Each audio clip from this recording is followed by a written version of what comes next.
Voilà, Nzamba Pambola bino nyonso bandeko boza kolanda cette belle émission magazine La Voix prophétique ya Mukona lelo. Que le Seigneur vous bénisse abondamment. Bandeko boza kolanda biso na pompage na lingwala na selemba Nzamba Pambola bino bandeko a Gombe ya Lemba ya Matete bandeko bazolanda biso na Rigini bazolanda biso na Ngiringiri Bozolanda biso na ngambu ya Brazzaville. Que le Seigneur vous bénisse abondamment. Tobo sanité bandeko baza kolanda biso pe aussi awa na Kinshasa na Kauka précisément bana nyonso ya CBFC Victoire. Que le Seigneur vous bénisse abondamment. Alors tozana esengo ya komona bino lisusu na Mukona lelo. Bandeko tozali kolanda magazine La Voix prophétique. Peut-être c'est pour la toute première fois. Alors tolito bako changer chaîne parce que awa toliaka kitoko et puis ça la kepa na biso que tozala vraiment ya kopambola mambote pe na bino boza kolanda biso na ngambu ya chaîne na biso ya YouTube Tango Yangoyo officiel. Que le Seigneur vous fasse énormément du bien. Bandeko boza kolanda biso na Belgique, boza kolanda biso na France, na Australie, boza kolanda biso de partout. Que le Seigneur vous bénisse abondamment. Voilà tozana esengo ya komona bino ebele na ba télévision na bino ba poste télévisé na bino bozo na biso na ba salon de coiffure, bozo na biso na ba supermarché, bozo na biso na bandako na ba bureau na bino bisiko bozali installé pour suivre cette émission La Voix prophétique. Vraiment que le Seigneur vous bénisse abondamment. Lelo awa le sambo awa.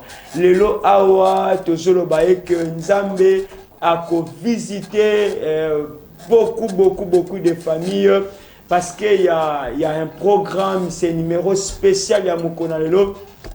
Nzamba Pambola bino bozolanda biso na Mombele na Limete. Nzamba Pambola bino Pambola basala Nzambe nyonso pe bana Nzambe bomesana kolanda ces programmes. Que le Seigneur vous bénisse. Magazine La Voix prophétique.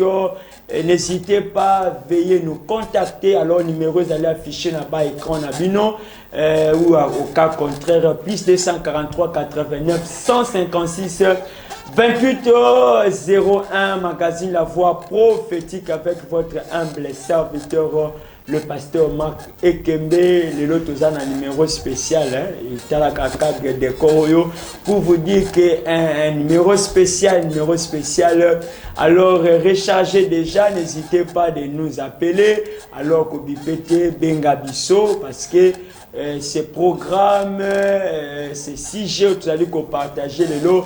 Je sais que Kopambola vraiment bien besoin d'abisso. TV moko batebele, TV moko famille ba fandi mabota, boza ko fanda na ngonga oyo pona kolanda émission na bino bomesana kolanda tango nyonso et puis émission oyo to sepela kana yango. Lelo toza na programme na biso oyo to mesana koloba. Dites-moi tes songes. Ok, en complicité na bande kwa régie déjà baza ko balancer biso o tozali ko échanger na Mukona lelo. Dites-moi ces songes. Eza programme oyo to lobela ka plus makambo tali bandoto parce que bana Nzambe belé baza ko souffrir. La Bible déclare mon peuple périt parce qu'il manque la connaissance. Yebi likambo ndoto la particularité zali Mokonzambo ya mboka, voulais-je dire Mokonzamboka lotaka, ba autorité ba lotaka, ba pasteur, ba papa, ba maman, moto nyonso a lotaka. Ok, à lotaka, mais voilà makambo yo les kilakabiso na kati ya ndoto. Des fois ce sont des mystères. Ok, ce sont des choses oyo et bakana ko inquiéter ba esprit ebele bakana ko inquiéter de vie yango wana na kati ya programme na biso ya magazine La Voix prophétique to sanctionnaka un numéro spécial par là to le belaka makambo tali des songes. Ok, makambo tali des songes yango to le benga biso.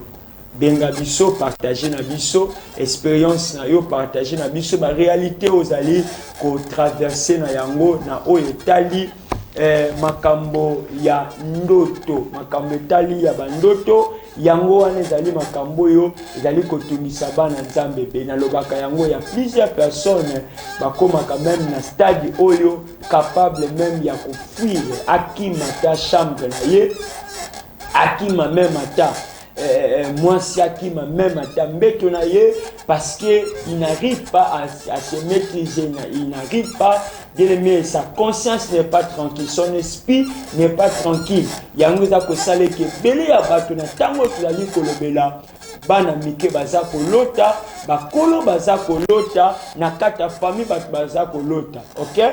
Mais eloko oyo mingi ezali ko déranger biso ezali le fait que na kati na yo oloti, mais des fois si tu as prié, mais likambo yango wana ekomi, peut-être ta mususu to satanda kaka ya malamu, mais des fois ta mususu ya mabe, peut-être accident olotaki, mais mutu yango asali pe accident olotaki, bien aimé bozolela, mais quelques jours après, quelques semaines après, quelques mois après, et na kati ya famille bo assister aussi na likambo etali ya deuil yango wana.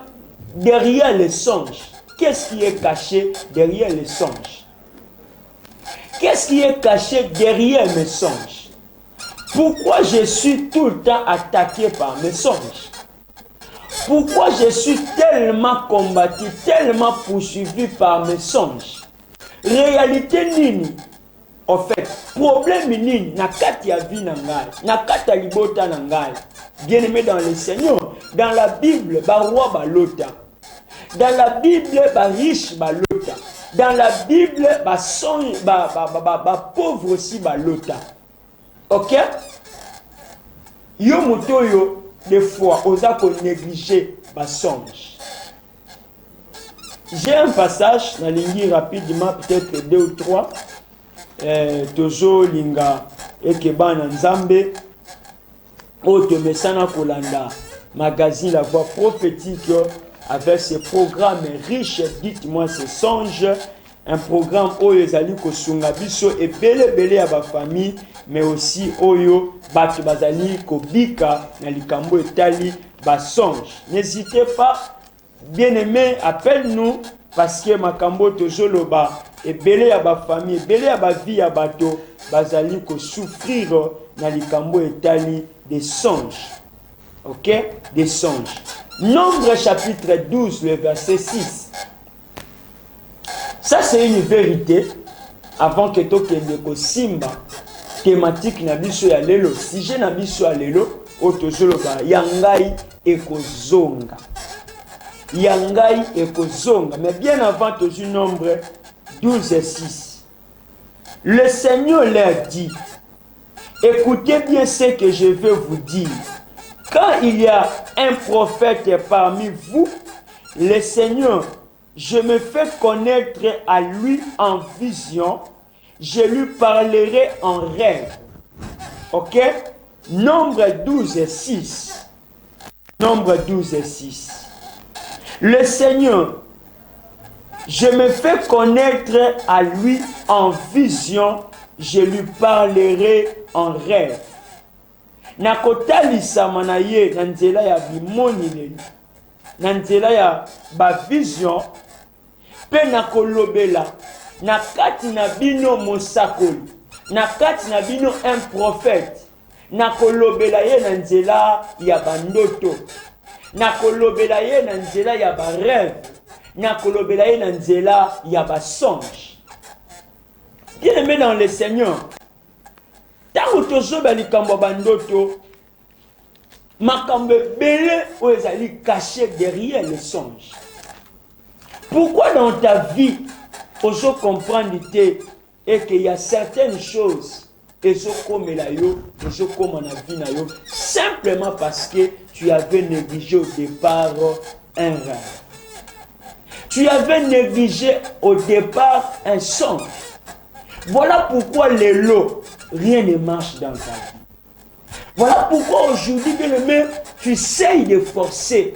mais la chose ne marche pas. Ne marche pas. Comment commis tout n'a? Pourquoi ce problème? Pourquoi cette réalité dans ma vie? Bien aimé dans le Seigneur, Job chapitre 33, le verset 14.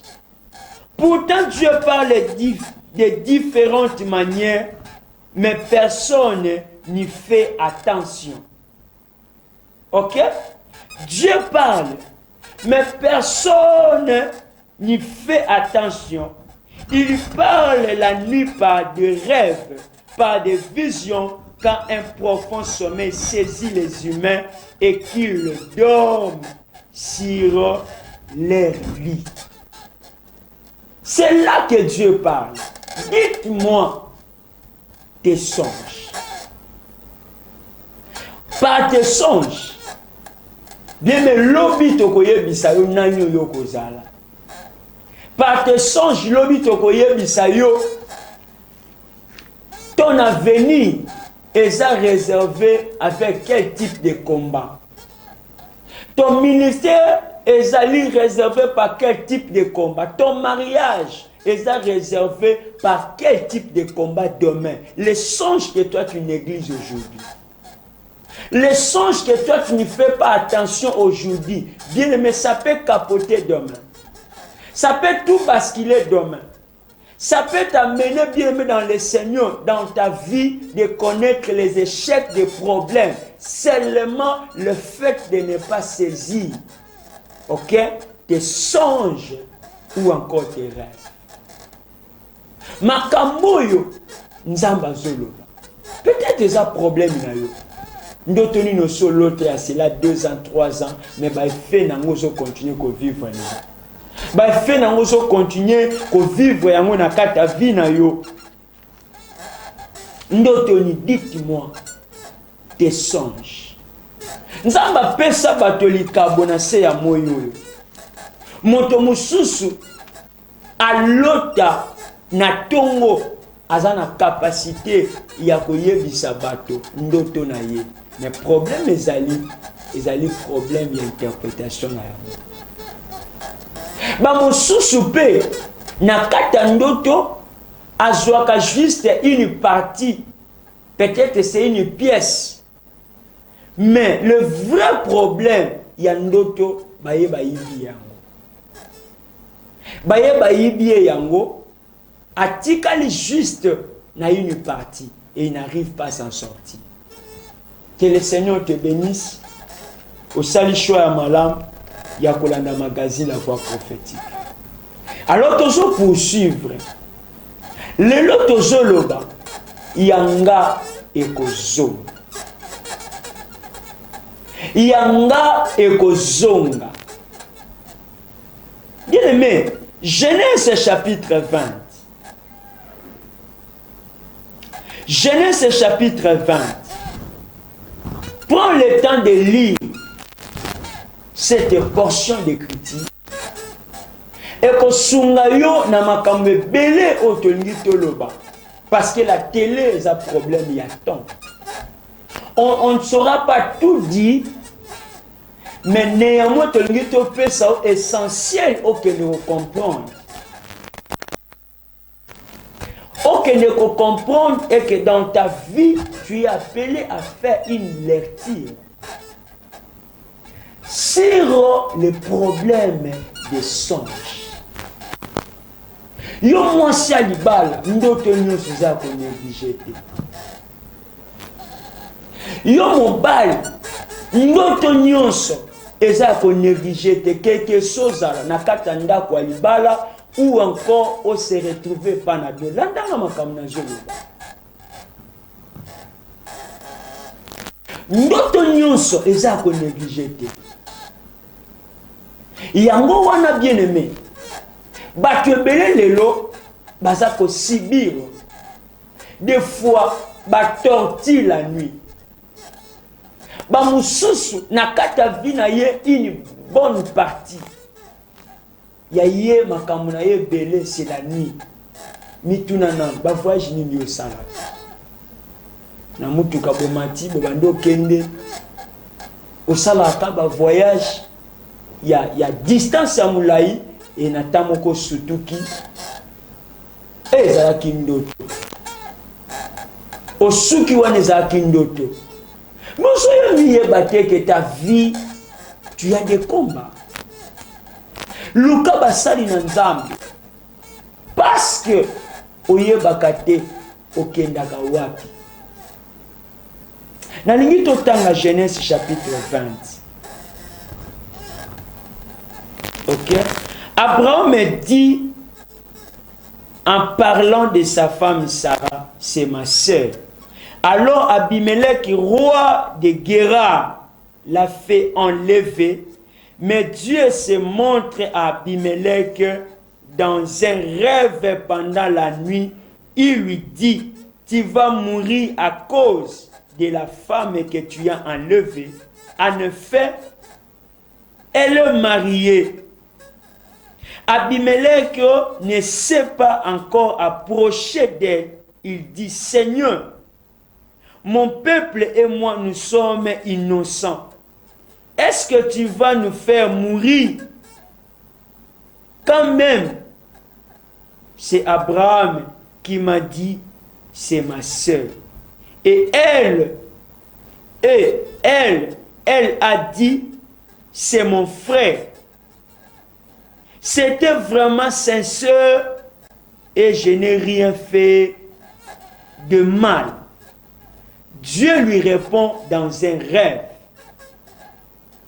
Tu étais sincère, je le sais, moi aussi. Et c'est moi qui t'a empêché de commettre une faute contre moi. C'est pourquoi je ne te fais pas laisser toucher cette femme. Tu peux acclamer le Seigneur là où tu es. Que le Seigneur te bénisse. Laisse que l'onction du Seigneur, bien-aimé, et simba yo si kanyo sozolanda biso. Yo yo lotakate. Tu as des problèmes de songe. Je prie Dieu en ces moments. Appelez. N'hésitez pas. N'hésitez pas. Wana ba problème na ndako. Ndako wana bando kota olotaka ndota malamu. Lupango wana bando kota ngolotaka ndota malamu. Tu te demandes. Nabima tonatika. Yaya. Nalingo yeba que nous avons un Dieu. Nous avons un Dieu. S'il y a une main, bien-aimé, cachée derrière tes songes, cachée derrière peut-être un mouvement, ou des fois caché dans ta vie, sache-le qu'il y a un Dieu. Il y a un Dieu qui révèle. Il y a un Dieu qui vient, bien-aimé. Kaka butu batuba kanisaka na kata butu il y a que l'influence du mal, il y a que l'ennemi qui opère, mais Dieu aussi est capable. Bible soloba awa Abraham a poussani pene ya mboka oyo atala lobi bisika tozo kende ma vie sera en danger. Il était en train de dire comme un prophète, ma vie sera en danger à cause de Sarah. Parce qu'elle est très belle. Sinon, bakoya kozwa Sarah pe bakoboma ngai. Abraham a dit à sa femme, Shebatuni, quelle est notre relation? Tu vas dire que je suis ton frère. Je suis ton frère. Bien aimé dans le Seigneur. Aussitôt bakomi na Guérar.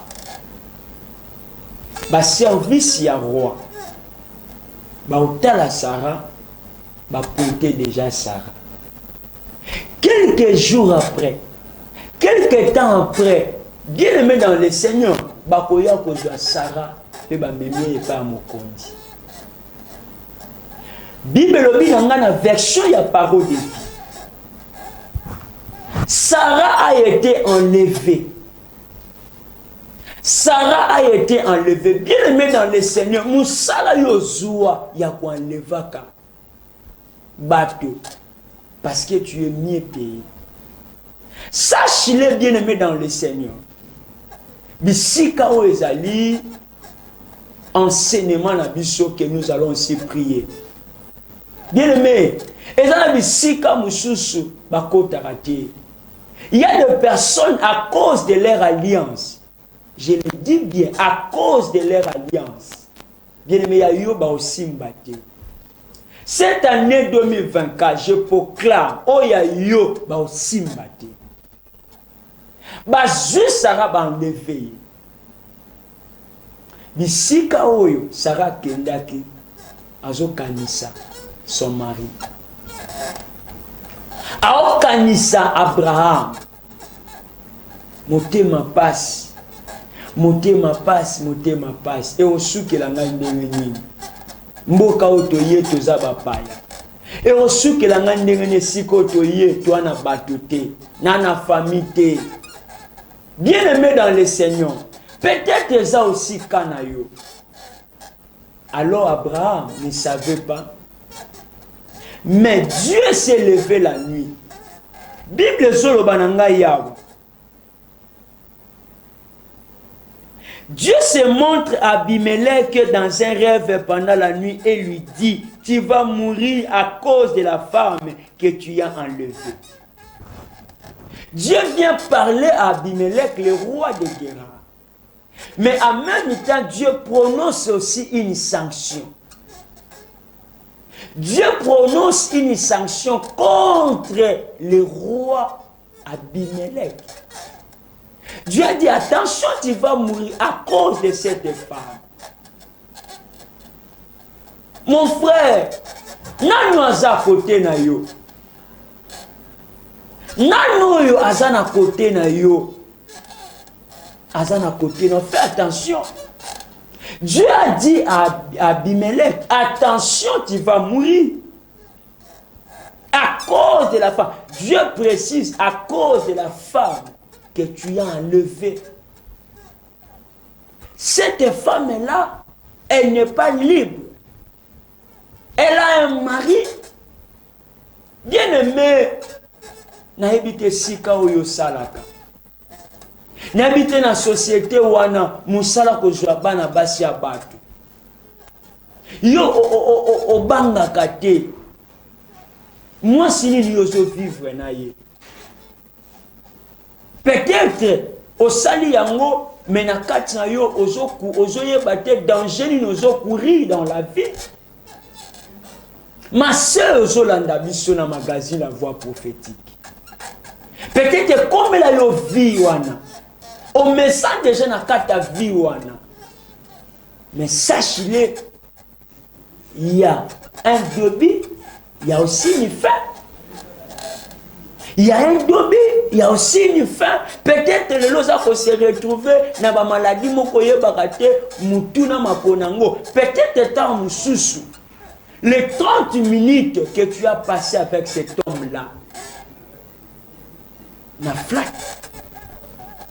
Peut-être, papa, on se demander des fois, na comme une situation n'engeni, bah faire déjà kokufa, biloko za kokufa. Telengo na plus de 143, 89, 156, 28, 01. Au travers ces numéros, to lingi vina yo mutozo landa biso. Otika neta oyo zawana te. Je suis en train de voir l'intervention miraculeuse de Dieu dans chacune des situations. Oyo kokiko comme là-bas faible. Oyo kokiko comme là-bas oyo bien aimé dans le Seigneur. Bazali na kata position ya faiblesse. Il y a toujours une intervention miraculeuse de Dieu. J'aimerais dire na mutu moko azolanda biso. Il y a toujours une intervention miraculeuse de Dieu. Et cette intervention-là, il y a une kati ya butu. Et ça qui na ni ngongani. Mais na kati ya butu, pendant que le cœur du roi était attaché à la femme, pour Simbaye, en ce moment-là, Dieu se lève pour parler à cet homme. Mais la Bible dit, c'était pendant la nuit. Et aussi, sur un rêve, un songe. Zambaye ici, Abimelech, tu vas mourir. Tu vas mourir à cause de cette femme. D'emblée, Abimelech s'élève pour dire, mon peuple et moi, nous sommes que des innocents. Tous ont mérité cause oyote. Tous ont mérité sanction oyote. Lisez bien la Bible. Alors Dieu s'élève aussi dans un rêve pour dire à Abimelech, je savais. Le problème ici, c'est l'intention. Le problème ici, c'est l'intention d'Abimelech. Tu as quelle intention? Tu as quelle intention? Et Dieu va dire, c'est moi qui t'avais empêché, toi Abimelech, de commettre une faute contre moi. C'est pourquoi je ne t'ai pas laissé toucher cette femme. Maintenant, rends-la à son mari. Waouh! Maintenant, rends-la à son mari. Dieu a intervenu. J'aimerais dire, bien aimé dans le Seigneur, l'intervention surprenante de Dieu. Cet homme ne savait pas. Mais ça, bien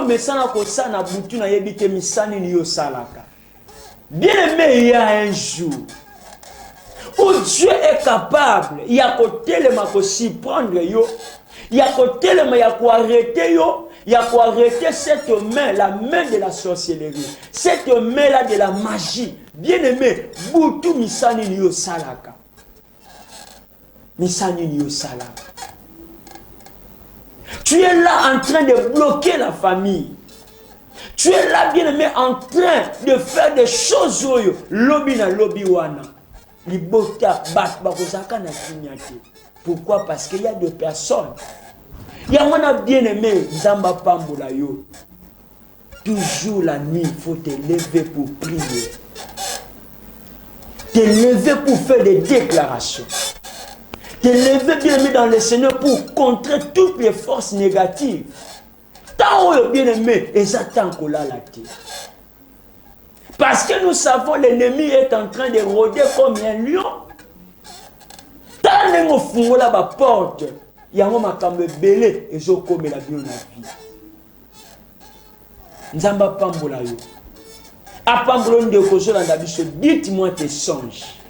Lelo tozoloba yanga ekozonga. Enepsande komoko ya yo oba mema ekozonga. Je voudrais dire, il y a eu un diplôme mema ekozonga. Peut-être tant sur la nuit, ba beto tonga moko. Lelo zo tambola na bopito ya ndenge na ndenge, tu n'arrives pas bien à t'en sortir. Tant de perdre la santé. Ça fait aujourd'hui 6 mois. Santé Zakalisou Malamouté. Ça fait aujourd'hui 2 ans que tu es à la maison. Peut-être que tu ne savais pas. C'était juste une nuit où tu avais paralysé par cette maladie-là. Bien aimé dans le Seigneur, nous avons comprendre certaines réalités dans la famille, certaines maladies dans la famille. Bien aimé dans le Seigneur,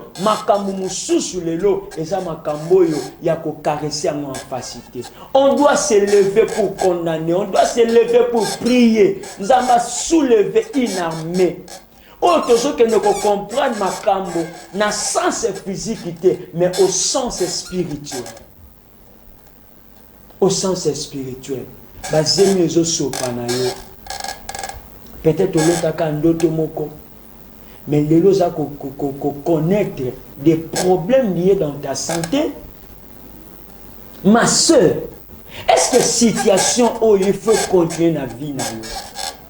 Yanga et Zonga 2024, Seigneur. Oh, Yanga et toi les Zonga. 2024, Yanga promotion et Zonga. 2024, il y a un ministère et zonga. 2024, Seigneur, je prie et que mes avantages. Bible dans Job, à tes résolutions répondra le succès. Tu as bel et bien mis dans le Seigneur à réussir et à monter, à faire des exploits parce que tu as un Dieu. La Bible déclare avec Dieu, nous ferons des exploits. Pourquoi échec on a ta vie? Abimelech, il pouvait rester longtemps dans l'ignorance. A sali ba besoin na ye, azuma na moi je suis appelé Mbongo. lokola mokonzi apese ba immeuble apese biloko nyonso et puis abisi kende mais alors na kati ya ndako Abimelech nini oyo nzamba prévoyaki pour Abimelech. Fais attention bien mais pas si nyonso baza basi ya kolingati.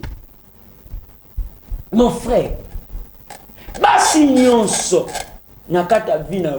D'ailleurs ma soeur, au comment changer mibali lokola bilamba tombola. Excusez-moi les termes. Au comment komona ngo eza normal. Comment il faut vivre na vie on a âge ni bien aimé. Puis comment retrouver yango et comme normal. Est-ce que na kata vie na yo okoko beta lisolo kaka ya bana ndengo zo beta yango mais aussi longtemps na famille lisolo libale beta maraté. Est-ce que tu connais que sambela nzambo yote? On est même la lumière peut aussi de chasser les ténèbres. C'est possible, bien aimé. La Bible déclare que la lumière soit et la lumière fut. Par tes paroles, tu peux déclarer au début de cette année, bien aimé, pour que ma caméra change. Qu'est-ce que Dieu a bon ça qui sanctionne pour Abimelech, pour sa maison, pour son pays? Alléluia. La Bible déclare, Dieu a dit à Abimelech, maintenant rends-la à son mari. Et l'homme nous joua par force. Et l'autre nous au kanga yango par la sorcellerie. Peut-être moi sans akana ebini no yo sala. Mobali aux akana na ndako na papa ban oyebini no yo sala. Parce que tu n'étais pas aimé au compta banda. Pour gagner le cœur de son mari là, alors que qui c'est pour là? Mais tu vas regretter si dans ta vie là, tu ne repars pas avec Dieu avant que l'homme commence trop tard. Plus 243 89 156 28 01. Bah émission ya boza, bah émission ya soutenir.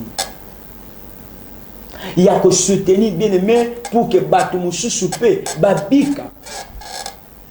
Il y a un moment toujours dans la bicho. Bien mais tu peux partager. Tu peux aimer, tu peux liker. Que le Seigneur te bénisse déjà. De partout tu es, bien mis dans le Seigneur, peu importe, et si kanini oyo zali, peut-être au sala yango par l'ignorance, opposant acte moko, l'autre comment regretter, l'autre comment coller là. Pourquoi bien mis dans katabina yo, il faut continuer la situation wana. Et c'est qu'on changer te.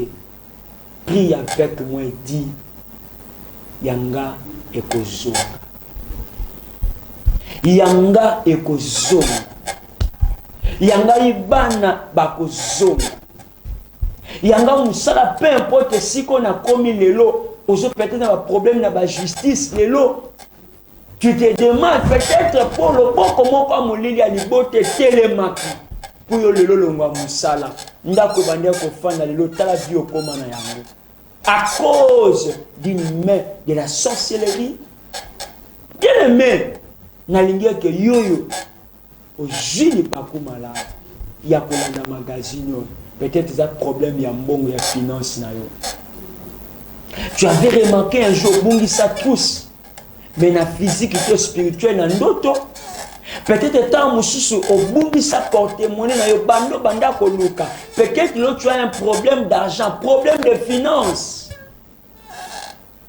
Entreprise wana uti okweya, société wana uti okweya, pharmacie wana, boutique wana et uti okweya, au comprenant que peut-être ça va mauvaise origine. Peut-être ça va succès à ma bé. Tala batolelo baza kolela. Bien aimé. Ça doit changer. Yamuna zo balanga ekozonga. Yanga ekozonga. Peut-être là où Abraham était, il était seulement en train d'intercéder. Il y a un autre chose, le mystère de la prière.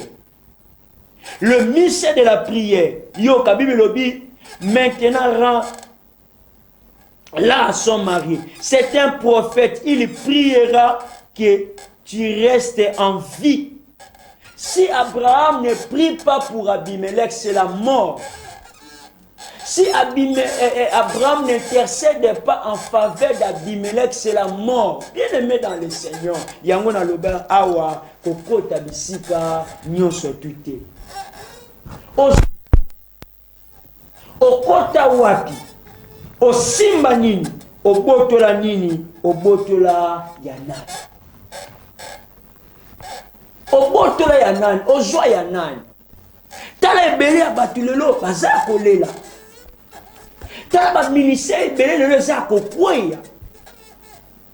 Bien-aimé dans le Seigneur, nalingi to sambela nzambe. Le Seigneur nous parle de la prière. Ok? Peut-être que na vie na yo makambe ebele zobeba lelo parce que tu négliges la prière. Ma sœur, tant que vous sambela, des choses aussi marchaient. Mais depuis où tu as prière, tant que vous avez mikolo comme le yenge wana. Ok?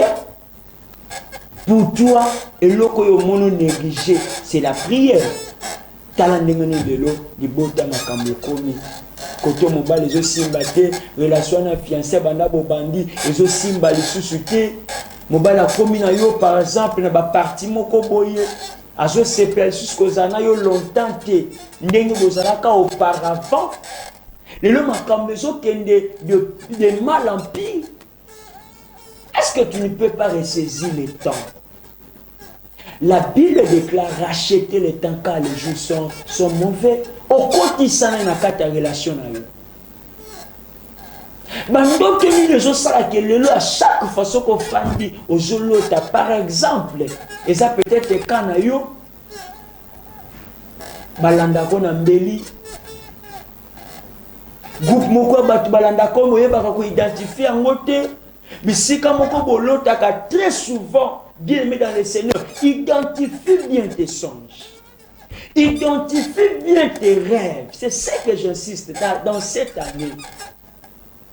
Bien aimé, ndoto nyonso eza ndoto ya kominimiser te. Ok? Par exemple, makambo ezolanda yo yango le bandi kolota déjà olotaka très souvent na kasho, olotaka très souvent bisika mobo ya kaka makasi, olotaka bisika moko boye oyo oza na kati ya dans la brousse. Depuis même on voyagea, mais si quand on voyagea, on a toujours, c'est comme ici, un antenne moko, ou l'autre kaka, na kata village.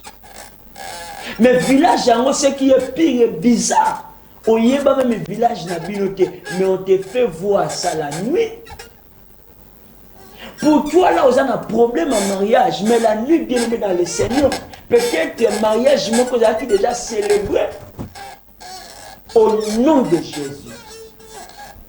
Au nom de Jésus, telle est la forme sur un mariage, oh, bien aimé, tu le vois que la nuit. Tu le vois que la nuit. Il y a eu beau Jésus, tu es pauvre la journée. Tu manques même, bien aimé, de petites choses. Au comment au senga biloko moko boyo.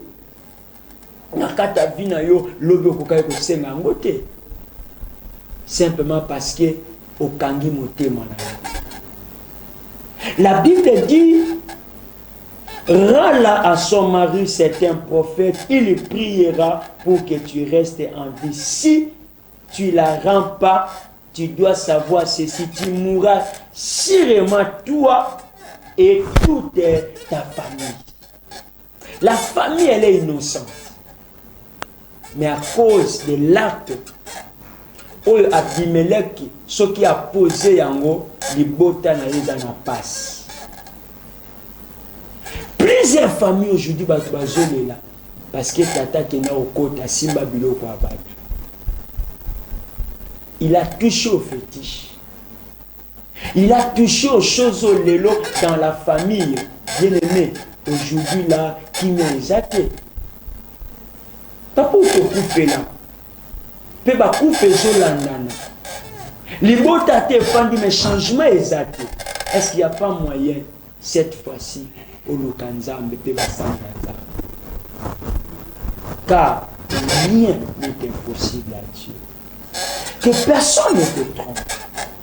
Rien n'est impossible à Dieu.